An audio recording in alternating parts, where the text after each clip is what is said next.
Representative Toby Chanco intimated to this representation that because he needs to be back to the House of Representatives as soon as he can, he requested that his testimony be first taken so that he can be excused as soon as we can. I approve, and I think the body will agree that anyway that he is present today, we can start with him. Unless there is an objection, I would start the questioning, and I will take advantage of his presence. Ladies and gentlemen. Congressman Toby, I am very grateful that despite your very busy schedule, you made time to appear before us. Let me first ask you that in one of your hearings at the House of Representatives, where particularly the insertions have been discussed, I remember Representative Egay Erice and yourself were asking that Representative Elizalde Co be invited in order for him to shed light on the issues being taken up in that hearing. Am I correct, sir? Yes, Your Honor. And this came up after former Secretary Manny Bonoan told the committee that he does not know where, or he does not know the persons responsible in putting the insertions during the BICAM conference. Is that correct? Your Honor, can I clarify that statement? Yes, please. Ganito po yung nangyari dyan. No? So nagsimula, ang una nag-interpellate ay si Congressman Erice. So sabi ni Congressman Erice, nung sa dulo na, sabi niya kay Secretary Bonoan, alam niyo ba kung ano yung amount na nadadagdag sa departamento pagdating sa BICAM? Ang sagot ni Secretary Bonoan at the time was that hindi namin alam dahil hindi naman kami part ng BICAM. Makikita na lang namin yan pagdating ng General Appropriations Act. So yun po yung pinagsimula nun. So ang sabi ni Congressman Erice nun, since hindi po alam ni Secretary Bonoan, ang taong dapat tanungin ay si Congressman Saldico. Kaya po siya nagmosyon na kung pwede, imbitahan ng committee si Congressman Saldico at yan po ay tinutulan yung motion niya ni Congressman Benny Abante. Bakit po tinutulan ni Congressman Abante? Parang ang sinasabi po nila noon is that hindi pa pwedeng maging resource person ang isang congressman. Kaya tinuloy ko po, kaya po ako nagsalita, humingi ako ng pasya kay Congressman Erice because he had the floor, if I could make a manifestation. Sabi ko, kung ganyan po na hindi pa pwedeng resource person ang isang congressman, hindi na dapat ituloy itong investigasyon na to sa House. Kasi sabi ng chairman nung una, walang sasantuhin. Kahit congressman, kahit senador, kahit sino. Eh kung hindi po pa pwedeng mag-testify under oath o hindi pa pwedeng resource person ang isang congressman, ibig sabihin, exempted yung congressman sa investigasyon. Yun po yung nangyari doon. Bakit po napaka-importante, bakit po napakahalaga na kailangang malaman po natin kung sino-sino yung mga taong responsable doon sa pagbibigay ng insertions po doon sa BICAM o kahit na sa iba pang mga sessions po? Kasi kami po, ako po, hindi ako member ng BICAM, no? So natuklasan na lang namin ito noong, ako nalaman ko lang yan, I think March 24. March 24 ko na lang nalaman na ganun kalaki. Kala natin nung una, PhilHealth lang binawasan, DepEd lang. Later on, natuklasan ko po na yung mga flagship projects ng administrasyon, ipangulong BBM, ibig sabihin po ng flagship projects, yan po yung mga foreign assisted projects, ay tinanggalan po nila ng pondo para maisingit yung mga pondo na gusto nila isingit doon sa BICAM. So kaya po, ako rin, napakahalaga po rin sa akin, na maimbitahan si Congressman Saldico. At doon po sa House of Representatives, meron pong small committee doon pagkatapos ng second reading.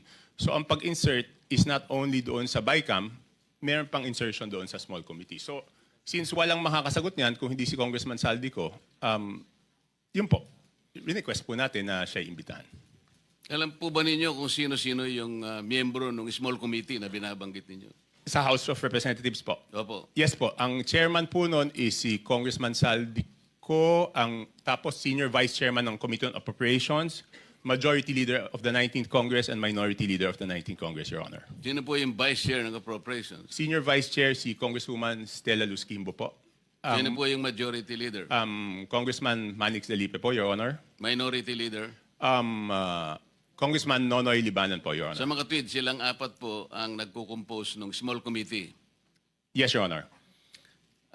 Ang nangyayari po, kasi alam ko rin naman po, dahil nagtagal din naman ako sa mababang kapulungan, kumisan po ay 2 hanggang 3 buwan po nating pinagdidebatihan yung budget.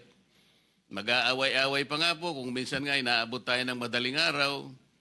At katapos-tapusan ang sinasabi ninyo ay 4 na tao lang pala ang gagawa ng mga bagay na inyong gusto sanang malaman kung anong nangyari.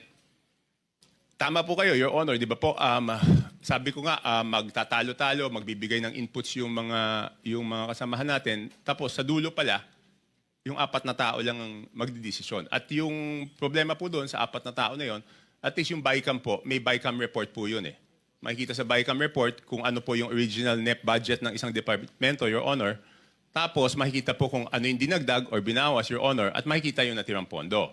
Ang problema po doon sa small committee, wala pong ano yun. Di ba po, nung unang araw namin ng budget briefing, nandun po si Sec Mina, nandun po si Yusek Cathy, hiningi ko na po yung report ng small committee. Kasi po, di ba, sa rules po natin sa House of Representatives, Section 39, kung di ako nagkakamali, pero baka mali ako, nakasulat po doon na after 7 days after maipasa ang isang batas or 15 days pagkatapos mag-end ng session, dapat po i-file sa archives lahat ng reports tungkol sa isang House bill.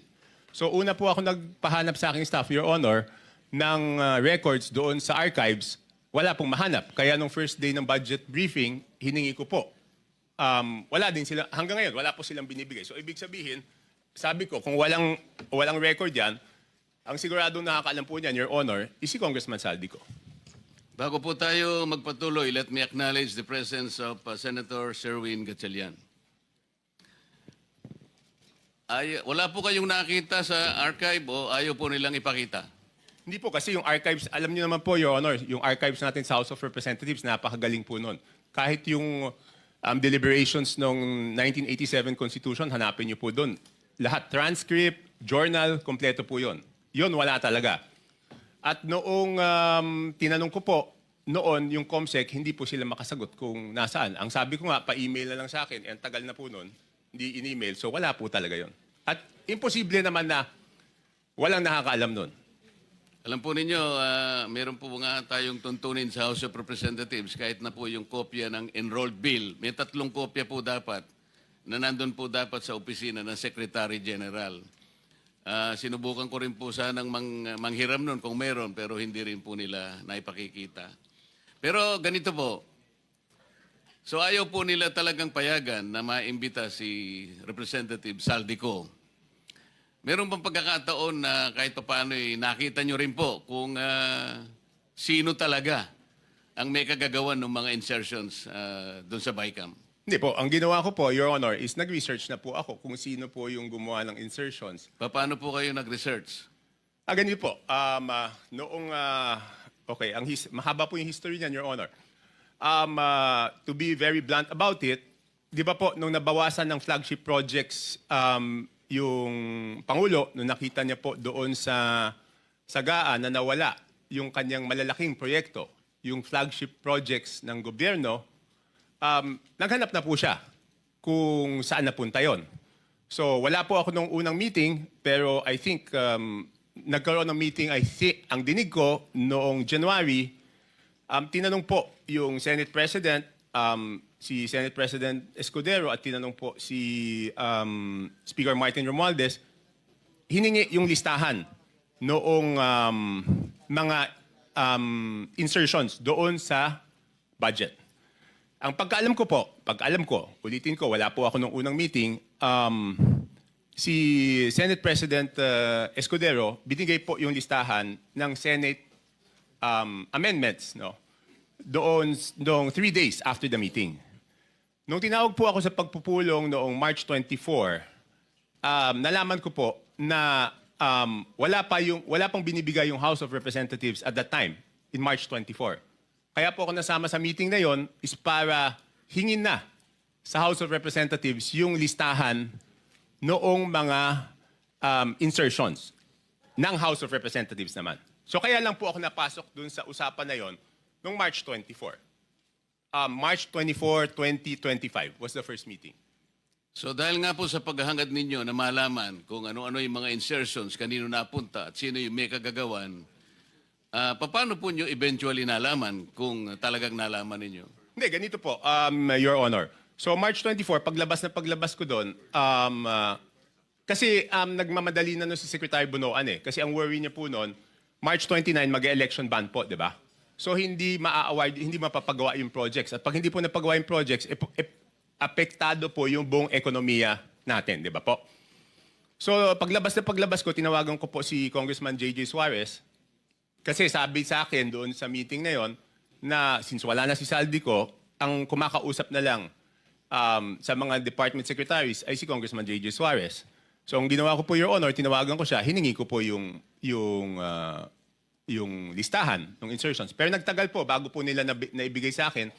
I think 3 batches bago po nila naibigay sa akin yung kompletong listahan po nung sa House of Representatives. Sa mga po ay kinausap nyo si Congressman J.J. Suarez, nagbigay naman po ba siya ng impormasyon na inyong hinihingi?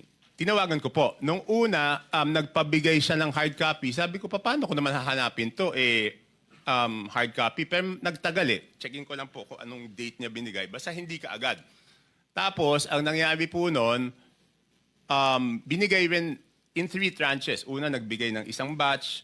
Pangalawa, nagbigay ng isang batch. Tapos yung isang batch na tagalan. So sabi ko, hindi ko po mache-check kung at hindi ko masasubmit sa executive branch kung hindi kompleto. So later on, napilitan namin silang ibigay yung kompletong listahan, Your Honor. Ano po ang nakita ninyo nung ibigay nila ang kompletong listahan sa inyo? Hindi, ginawa ko lang, Your Honor, is pinagkumpara ko po yung di ba po, admittedly, lahat naman po kaming congressman, pag nakita yung NEP, ang natural na tendency naman hihingi ng extra para sa aming distrito. Okay? So susulat po kami. At least ako, sumusulat ako. So siyempre, nung binigay sa akin yung listahan, ang unang naisip ko noon, ang una ko pong naisip is, kung ikaw, congressman, hihingi ka para doon sa distrito mo. Hindi ka naman hihingi para sa ibang distrito.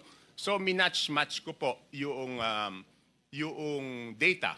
Ang haba doon, hindi ko alam kung gaano karami. Ang una kong ginawa, kasi wala naman nakasulat na congressman doon. Ang nakasulat yung district. So para malaman ko yung congressman, hiningi ko po kay Yusek Kathy. Pinadala ko sa kanya yung file and she can confirm this. She is here. Sabi ko, Yusek, pakiisa-isa mo nga. Lagyan mo kung sino yung congressman kasi gusto ko i-compare yung proponent tsaka yung congressional district. Kung congressional district, hindi ko naman kabisado kung sino yung congressman doon eh. So ang sabi ko sa kanya, pakilagay mo yung pangalan ng congressman. So binalik niya po sa akin.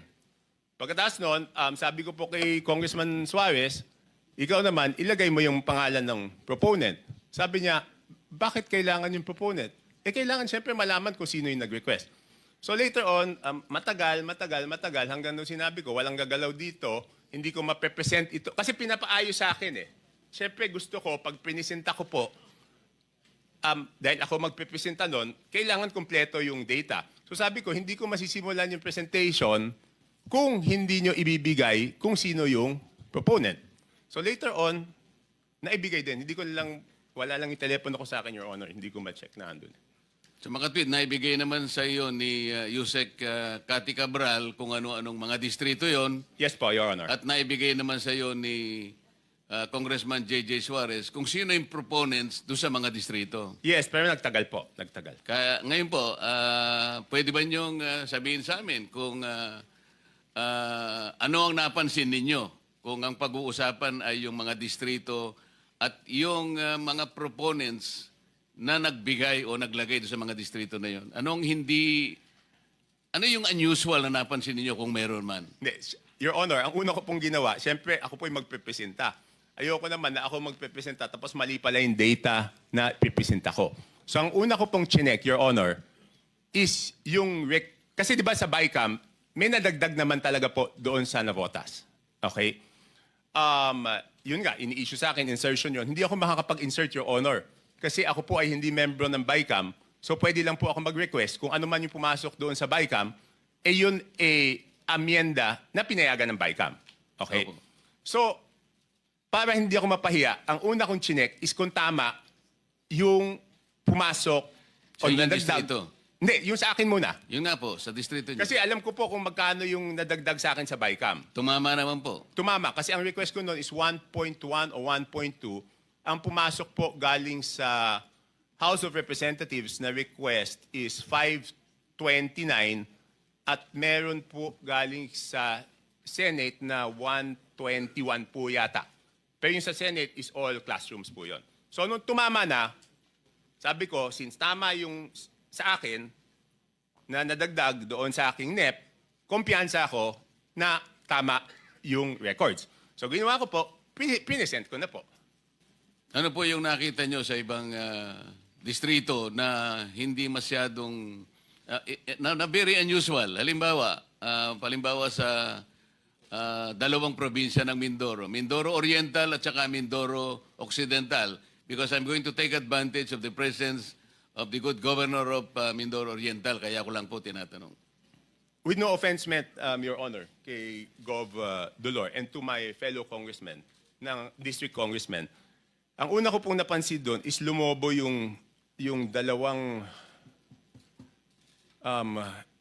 Mindoro, isang Oriental, isang Occidental.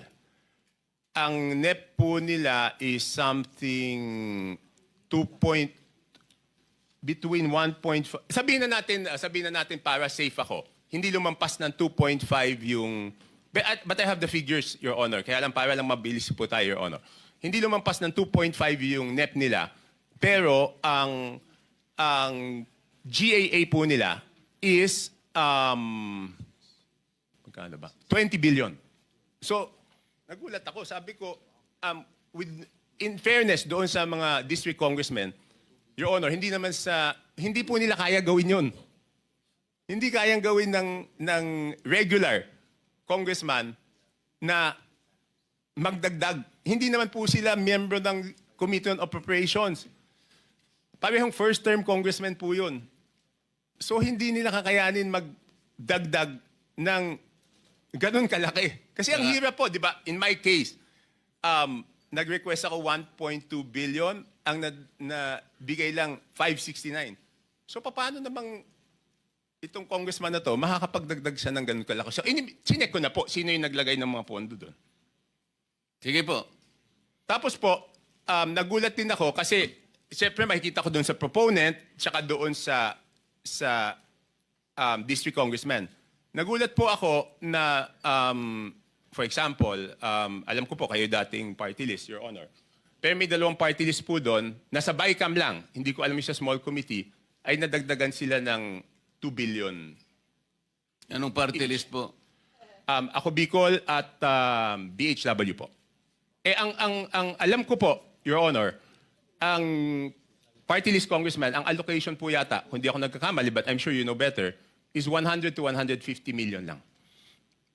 Tama po yun. Kapag kayo po ay party list representative, tuwang-tuwa na po kayo pagka nakakuha kayo ng 170 million. So sinasabi po ninyo, dalawang party list yan, 2 billion po yung nakuha Sa BICAM po. sa BICAM. So hindi ko na po na-check, Your Honor, yung kasi one-man team to, ako mismo ano nito eh.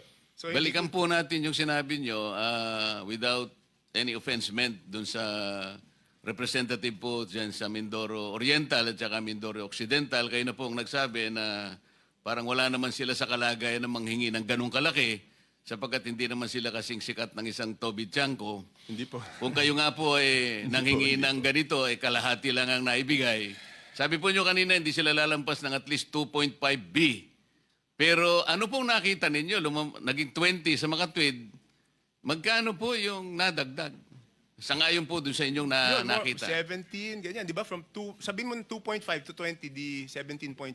Tapos ang isang nakita ko po doon, under proponent, nagulat po ako na yung proponent ng mga dagdag sa distrito na to, under BICAM, is si Congressman Saldico, na 13 billion. Sir, Your Honor, pwede bang i-ano ko lang yung USB na ayaw nila ipakita doon para mas madali kong mapaliwanag? Yun nga po yung gusto naming kung papayag Kasi kayo, mahirap puro kwento eh. Ito, may numero po to. bigyan natin ng kopya po yung Blue Ribbon Committee. May I direct staff of the Blue Ribbon Committee to please secure the copy from Congressman Tiangco para makita po natin yung binabanggit niya. Ipakita po natin sa sa screen.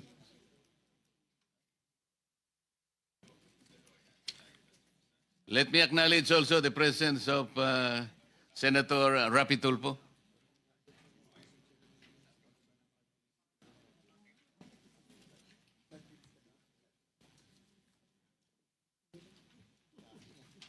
Mr. Chair, may I interject, Mr. Chair? Yes, Senator. Yeah, I would like to direct this question to, Sandali. Let me acknowledge also the presence of Senator Bato. Continue, sir. I would like to direct this question to Congressman Toby Chanco. Sir, sabi niyo parang 17.5 ang nilobo nung budget. Tama po ba yun? Kunin ko lang po yung eksaktong records para sigurado. Kasi parang sinasabi niyo, to something lang ang request nung district na yon. And you don't believe na hindi nila kaya yung kasi mga ordinary at mga bagitong congressman. Tama po ba yon? Hindi naman po ordinary, sir. Regular. Yeah. What I mean to Regular. say, sa district ho na yon. Tama po ba? Yes, Your Honor. Ang tanong ko po ngayon, sir, may naririnig po tayo, ito po yung common lingo ito, yung sinasabing parking fee. Hindi ho kaya nagkaroon ng yung pondo na yon ay pinarada lang dito ng isang congressman na hindi naman taga roon. Ito ang tawag ay parking. Have you heard that, Mr. Chair? Yes, sir. Yes, Your Honor. Nadinig ko na po yun. Pero dalawang term po yan, di ba? Kung matatandaan nyo sa Kongreso, isa yung parking, isa yung sagasa. Could you tell us the difference Di ba yung between parking, Your and sagasa? Honor? Yung parking rep, Tiangco, medyo kabisado ko, pero yung sagasa, hindi ko pa, pwede bang ipaliwanag mo yung sagasa? Hindi. Yung parking po, Your Honor, is nakiusap ka dun sa district congressman, Yes. pumayag yung district congressman. Yung sagasa po, Your Honor, is wala kang magagawa sa ayaw mo't sa gusto. Mas matindi pala yun. Oh, Your Honor,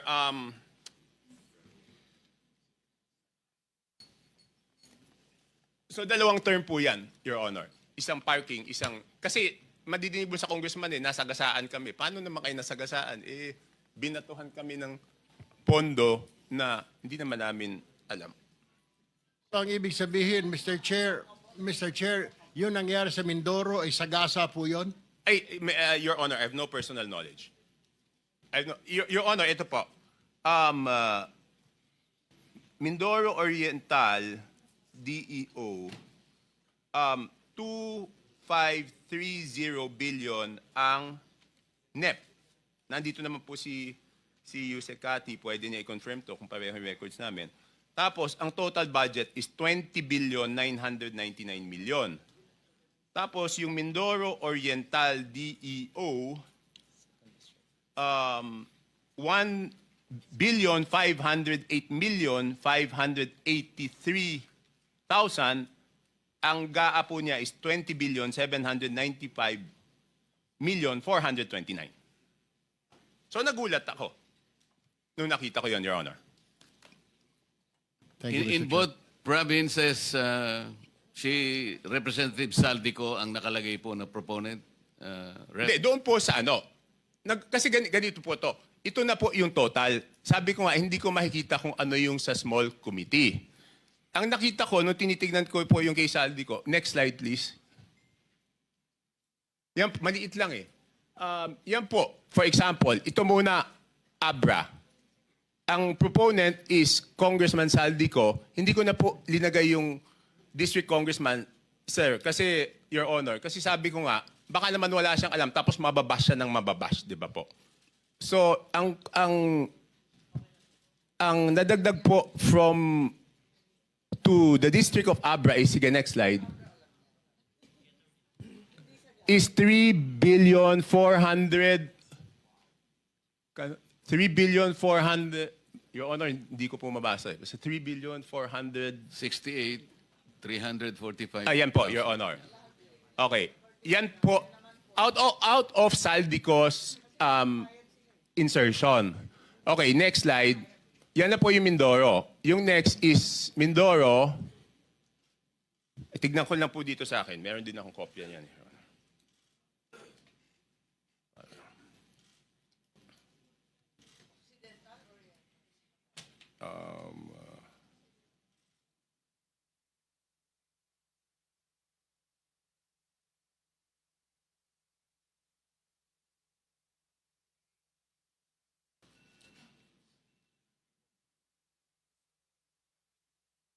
Next is Occidental Mindoro, 3.2 billion po yan ang nadagdag. Okay, next is Oriental Mindoro, 3,105,759,000. Next is total po ng Romblon is 620 million. Tapos next po, Bukidnon is 580,222,000. I would like to clarify, Your Honor, I will make it clear, hindi po ito district ni Congressman Joe Zubiri. Hindi po. Just to clarify, hindi niya distrito yan. Tapos yan, sunod-sunod na po. Itong Camarines Norte, 550 million. Itong, ano ba yung sumunod? Batangas, 429. Meron pa pala ulit na Mindoro. Hindi ko alam bakit nahiwalay ito. Baka ibang district ito. 400 million. And then Sarangani, 300. So next slide. Pag tinotal niyo po, yan, magbabalanse po yan. 13,803,693 with Congressman Saldico as proponent. And pag tinotal mo yung district, yung subtotal, 13,803,693,000, Your Honor. For the record, ang binabanggit po nating Representative Elizaldico, siya po yung chairman ng House Appropriations Committee. Sa makatwid po, Rep. Toby, kung titingnan po natin at pagbabasihan, ito pong nakalap po ninyong impormasyon, lumalabas po na si Rep. Saldico ay siyang proponent ng halos 13.8 billion. Hindi natin malaman kung ito pinarada o sinagasa. Yun po ba ang ating conclusion? Ano po yung ilang congressman dyan, sabi na hindi amin yan. Hindi namin ni-request yan. So, hindi ko na po, hindi na ako nagtanong kung parada yan or Sagasa. sagasa. Ang sinasabi ko lang po is, yan po yung nakita ko. Kasi normally, kung kunyari, yan po yung request ko, dapat ako yung proponent. At ako rin po yung congressional district. So pag magkaiba, magtataka kayo bakit eh. Chair, baka may dadagdag si Gob, Dolor, dahil puro Mindoro ang binabanggit. Yun nga po, may I take advantage of your presence, Gob. Total, nababanggit naman po ang inyong probinsya. Siguro po, makapagsalita kayo sang-ayon po dun sa revelations po ni Representative Toby. Your Honor, nag-request po ako kay Gov. Dolor. Tapusin ko lang, mabilis na lang to eh. Okay. Yes. So makikita ko po, yung Ako Bicol, yan po, ang BICAM is 2,295,000,000. Next slide. Yan. Next slide. Yan. Ang Ako Bicol, ang ano po niya, ang napunta po sa BICAM pa lang is 2,295,000,000. Again, hindi ko alam yung small committee. And then yung BHW po, ang total is 2,064,000,000. At ito po, Your Honor, buti na lang naagapan to kasi po, hanggang ngayon, hindi po rini-release yan. Kasi nung natuklasan na ganyan, nakakapagduda, hindi po ni-release. Your Honor, pwede po ako magtanong kay Yusek Cathy. Meron lang ako gusto i-clarify, Your Honor. Please proceed. Yusek, di ba ginagawa ito short of award, di ba po? Yes, sir. Kapag ka na lumabas na po yung GAA, pwede na po silang mag-advance procurement short of award hanggang ma-download po yung pondo sa implementing office. Okay. Yusikati, kung yan po ay short of award, ibig sabihin meron na yung lowest calculated bid. Tama po? I'm not very familiar Yes, with most procurement. probably. Most probably. Hindi, ganito lang po, Point of Your order, Honor. Mr. Chair. Yes. With all due respect, Mr. Chair, point of order po. What is the point of order? Just to remind all of us, Mr. Chair, na the resource person, if wanting to field a question to another resource person, must do it only through the chair po. Hindi sila pwedeng diretsyong Pinayagan ko naman po, magtanungan. kaya para maka-economize ng time, kaya Alright, total Mr. magkatabi Chair, naman I sila. submit. Opo. Thank you. Thank you for sorry. showing the Most I'm sorry. probably, Your Honor. Your Honor, pwede bang malaman kay Yusikati kung... hindi, pwede na lang po ganito, Your Honor. Pwede pong hingi na lang kay Yusikati i-check kung meron na po itong lowest calculated bid short of award. At kung merong lowest calculated bid short of award, isubmit po sa committee ninyo kung natuloy yung bidding, kung sino po yung most probably na mananalo kasi siya po yung lowest calculated bid. Sa tingin ko napakahalaga yun para sa inyong committee, Your Honor. Thank you, Rep. Toby. I think that is in order. Yusek Kati, I think you should Yes, Your Honor. submit to the committee kung alin na dito yung binabanggit ni Rep. Toby na nagkaroon na ng, what is your term? Bidding short of award. Bidding short of award. Para malaman po natin at mabantayan na. Can you do that, Yusek Kati? Yes, Your Honor. We will direct all the implementing offices, whether it's regional office or district engineering office, to submit all the bidding documents of these projects that are bidded out short of award, Your Honor. Thank you. Thank you for your cooperation. Your Honor, ang request ko po, kung pwede, kung papayagan po ng committee, bibigyan ko po si Yusek Kati nito para ilagay na niya. Hindi naman po kailangan po siguro ng committee, Your Honor, yung buong records. Kailangan lang ilagay kung sino yung posibleng mananalo kung natuloy po. Yes, I think that is in order. Kung pwedeng maibigay nyo na rin ang kopya kay Secretary Yusek Kati. Yes, Your Honor. Thank you, Your Honor. That's all. Chair, pwedeng humirit. Yes, Senator Amy. Maraming salamat, Chair. Palibasa natututo tayo ng wika ng Kongreso. May sagasa pala, may parking pala. Ano naman yung allocable at non-allocable? Lagi kong naririnig sa Kongreso, hindi ko maintindihan. To whom are you directing the question, Senator Kung Amy? maaari kay Congressman Toby, kasi naririnig ko, kung meron sila allocable, yung non-allocable, wala sila. Paano ba yun? Your Honor, hindi ko po alam yung allocable at non-allocable kasi importante lang, pag lumabas po yung NEP, ang titignan ko po lang po doon is yung total NEP. Hindi ko na po tinitignan ko ano po yung allocable tsaka non-allocable. Baka po si Yusek Kati po ang nakakaalam, Your Honor. Yes, Mr. Chair, mukhang alam ni Yusek Kati. Your Honor, Mr. Chair, let me explain. Yung not allocable, yun po yung hindi naman part ng district allocation. Ito po yung mga big ticket projects like foreign assisted na hindi naman po bumababa sa district maintenance fund, equipment fund, preliminary and district engineering fund, right-of-way fund. Yun pong district allocable, yun po yung based on, a parametric formula that the Secretary Bonoan has instructed to prepare at least to determine more or less ano po yung ceiling ng budget kada distrito, Your Honor, Mr. Chair. So, sa pagtingin ng district, halimbawa yung district engineer, yung sinasabing allocable, yung kanya na ibibid. Tama po, ba Your yun? Honor. Tapos yung non-allocable, Opo. madalas napupunta sa region o di kaya sa central office. Ganun ba yun? Your Honor, most probably, Your Honor, yes. Hindi po part ng district office yung non-allocable. Okay, thank you. Rep. Toby, siguro doon sa parada at saka sa gasa, doon sa parada malaman natin magkano yung parking fee siguro para sa kaalaman din ng committee. Doon sa sagasa, ano kaya yung ginamit na pang sagasa? Pison kaya o train o kung paano? Kasi kailangan malaman din natin. Your Honor, hindi po ako sumasama sa mga usapang parking so hindi ko po Opo, alam po namin yun. Baka lang alam ko po, hindi po ako pumapasok sa pagsisiyasat ninyo ay makatulong naman kung ilan yung mga parking fees po. Sapagkat sinusuri na rin po ito kaugnay din ng pagtukoy natin sa maanumalyang flood control projects. Your Honor, pasensya na po. It's baka third-hand information, chismis eh.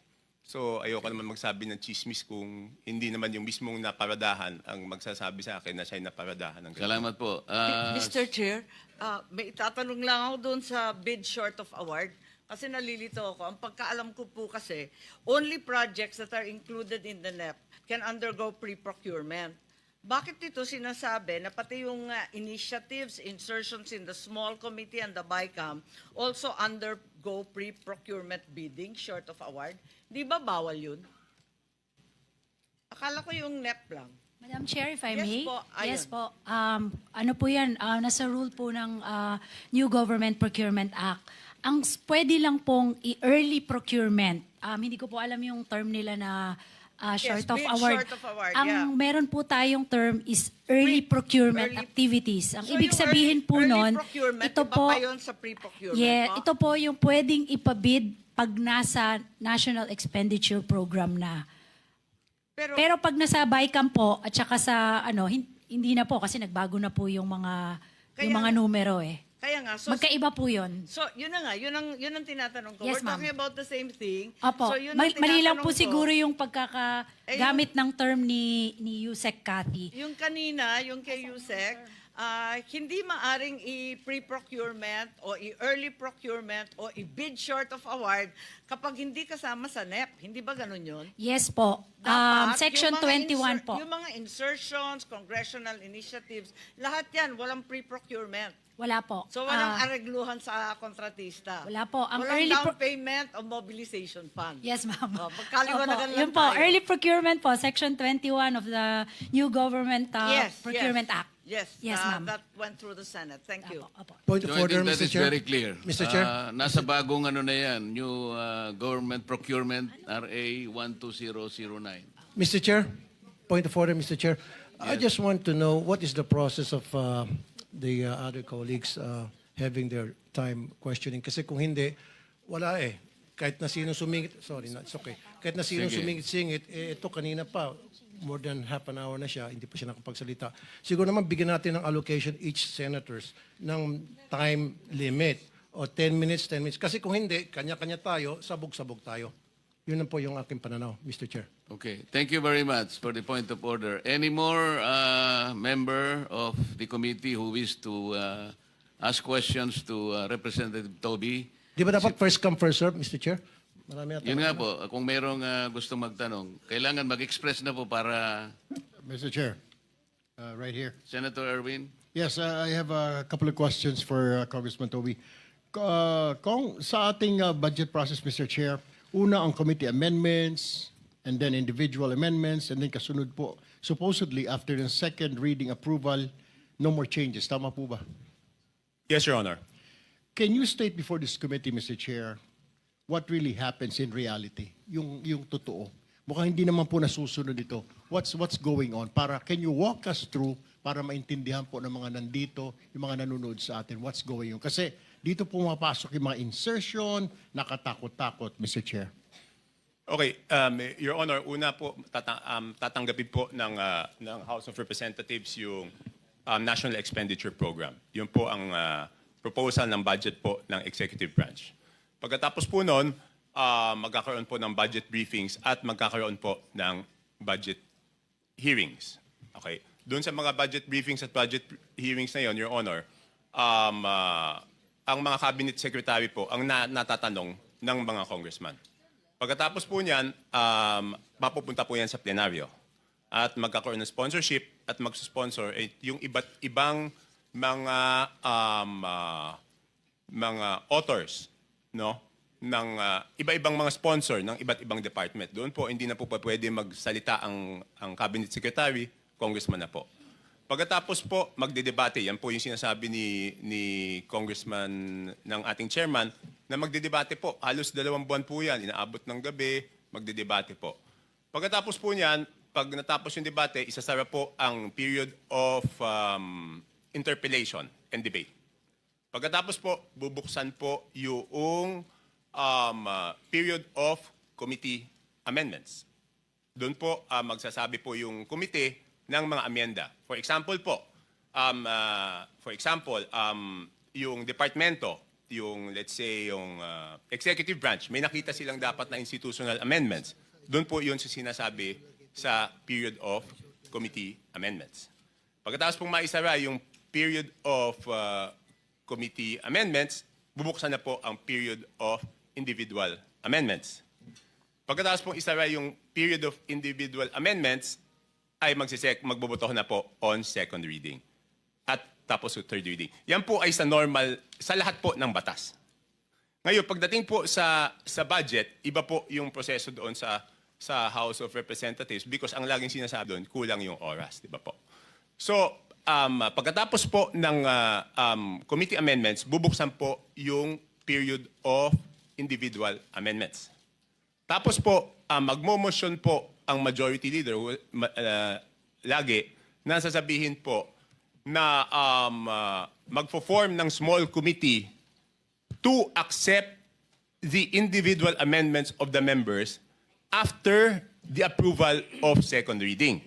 So ang mangyayari po, aaprubahan natin on second reading, tapos tsaka palang mabubuhay yung small committee na tatanggapin yung individual amendments. Tapos yun po yung sinasabi ni Honorable Chairman na pagkatapos natin magdebate, dito lang sa budget, kaisa-isang bill na may small committee na siyang tatanggap at siya ang magdidesisyon. Walang magagawa kahit sino kasi hindi naman po kami kasama. Your Honor, doon sa talakayan na yon, sila po magde-decide. Tapos pagbalik po namin at makikita po namin yung printed copy, wala na kami magagawa. Kasi sa third reading po, ang botohan lang doon, ang papalitan lang, wrong spelling, comma, period. So magugulat kayo minsan, nadagdagan to, nabawasan to, hindi naman napag-usapan sa plenaryo. At yun po yung desisyon ng small committee. Kaya po hiningi ko po yung committee report ng small committee na wala naman pong maibigay. So, ibig sabihin, Mr. Chair, walang magagawa. I mean, pag katulad ng isang district congressman, nakita niya lumobo yung kanyang budget sa kanyang distrito, wala ho siya magagawa. Hindi ho siya pwede magreklamo na hindi naman sa akin ito. Sobra yata, may nag-parking dito, may sumagasa rito. He can't do that, Mr. Chair. Wala na po. Wala na po siyang magagawa kasi yun na po. Ang next chance po nun, sa BICAM. Di ba po? Pero aminin natin, no, kung wala namang kalokohan yung project, Mr. Chair, sino namang congressman ang hindi magpapasalamat na dadagdagan yung distrito mo ng proyekto? Hindi, ibig sabihin, for example, let's assume hindi po nagkaroon wala pong natuklasang kalokohan dito wag na natin sabihin kalokohan. Wag po natin hindi po nagka-problema yung dalawang distrito ng Mindoro. I'm sure tuwan-tuwa yung congressman kasi masasabi niya sa constituents, ang dami kong napagawa kahit hindi naman siya yung nagpagawa nun. Kaya lang ngayon siguro nagkakaroon ng tanggihan kasi hindi naman siya yun tapos siya masisisi. But in the normal course of things, sino naman ang tatanggi na madagdagan yung distrito mo, lahat naman kaming congressman, ang gusto namin, mas maraming proyekto sa aming lugar. Di po? Natural course of things yan. But before I proceed, Your Honor, kasi po, pagkatapos ko magsalita, ako na yung binabatikos ngayon. So let me put on record na this is not the first time I questioned the budget process. Pwede po nilang tignan yung archives.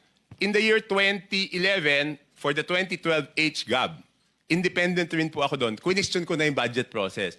In the year 2013, for the 2014 HGAB, question ko na rin yung budget process. In the year 2014, for the 2015 HGAB, kung matatandaan niyo po, ako po yung humingi ng kopya ng DAP, Development Assistance Program. Kaya nag-away po kami sa plenaryo. So yung mga nagsasabi ngayon lang po ako nag-question, hindi po ako ngayon nag-question ng budget.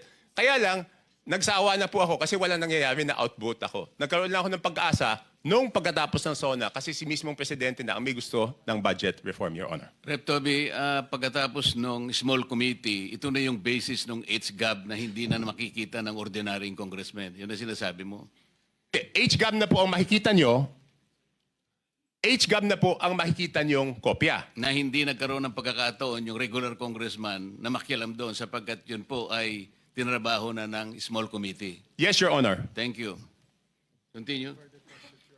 So, Are we supposed to ask? meron tayong Yeah, but sinusunod. are we supposed to ask Congressman Toby before Ah, yung okay, regular okay. ano natin? Ano ba ho yung process? In connection with the Yes, question in of... connection okay. with the disclosure of... Yeah, proceed. Okay, thank you, Mr. Chairman. Congressman Toby, typically ang budget, diba, sinacertify yan as urgent. So, ina-approve on second reading and third reading in one sitting. Yes, Your Honor. That was the basis of my objections earlier on, noong 2011, 2012, 2014. Hindi mo na ibig sabihin, pag sinertify urgent, ang nangyayari po noon, Your Honor, Wala nang 3-day rule. wala na 3-day rule. Tsaka hindi mo na makikita. Di ba? Inaprubahan mo muna yung, Your Honor, yung third reading, tapos tsaka mo makikita yung kopya ng Ang punto HGAB. ko, ganun ang practice, di ba? Every budget season, dahil certified as urgent, in one sitting, in one day, ina-approve yung budget on second and third reading in one day.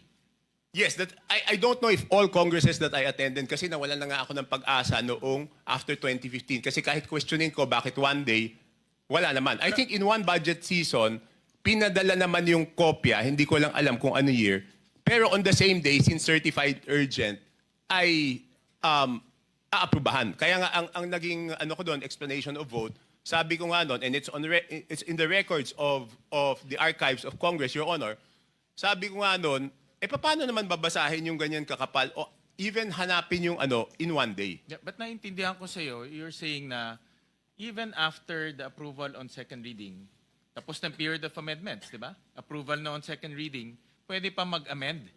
Yes, Your Honor. We approve on second reading, pero nagbigay kami po, before, Your Honor, before we approve on second reading, binigyan namin ng authority yung small committee na palitan kung ano man yung inapprove on second reading. Hindi, pero pag in-approve on second reading, yun na yun eh. Yun po yung point ko Diba? ever since, Your Honor. Ibig sabihin, pag sinabi ko yun na yun, from NEP all the way hanggang annexes, approved na yan. Lahat ng maliliit na project doon, approved na yan. Your Honor, that was the basis of my questioning ever since. Kaya nga natapos na yung period of amendments. Diba? The period of amendments, doon tayo mag-a-amend lahat ng mga line item. Pero after period of amendments, pag nag-vote na tayo second reading, tapos na yon. Correct? It's only for review, in 3-day rule, for review na lang yon. Yes, Your Honor, tama po kayo. Kaya lang nga, only for the budget, nagkakaroon ng ganon. Yun nga po yung sinasabi ko, Your Honor. Parang binigyan mo ng blankong cheque, yung apat na tao, na sila yung bago nung inaprubahan ng plenaryo. So sabi ko nga po, Your Honor, paano naging mas powerful yung apat na tao kaysa doon sa inaprubahan ng plenaryo, Your Honor? Pero para sa akin, yung pagtapos ng second reading, nag-a-amend pa, parang that's not the usual practice. Kasi pag nag-approve ka ng second reading, kasama na doon yung amendments. Tama po kayo, Your Honor. Kaya nga, sabi ko, sa lahat ng batas na ginagawa, no touch pag After tapos ng second yeah. reading. Yung BICAM, kasi po, binigyan ng authority yung small committee, yun. Kaya, pwede nilang galawin after BICAM. But, Your Honor, I got a commitment, Sec Mina was there on the first day, I got a commitment that they will not do it anymore at this time. I hope pag second reading, pati na yung mga attachments, tapos na. I hope. Kaya nga sabi ko... Dapat ganun. Pati mga attachments, tapos na. Bago, in other words, bago matransmit sa Senado, kasama na lahat ng mga attachments, pati mga projects. Yes, Your Honor. Kasi sabi ko nga, for the record, ulitin ko, hindi ito yung unang pagkakataon na question ko yung budget process. At nawala na talaga ako ng pag-asa na walang mangyayari. Kaya lang, nung nadinig ko yung SONA, since this is the first time na yung Presidente po, Your Honor, ang nagsabi dapat baguhin yung budget process, may pag-asang baguhin yung sistema na yun. Kasi, Your Honor, independent po ako ako laging labas eh. So, i-outvote lang ako, Your Honor. Thank you, Mr. Chairman. Para hindi maiwanan si Governor Dolor kanina usap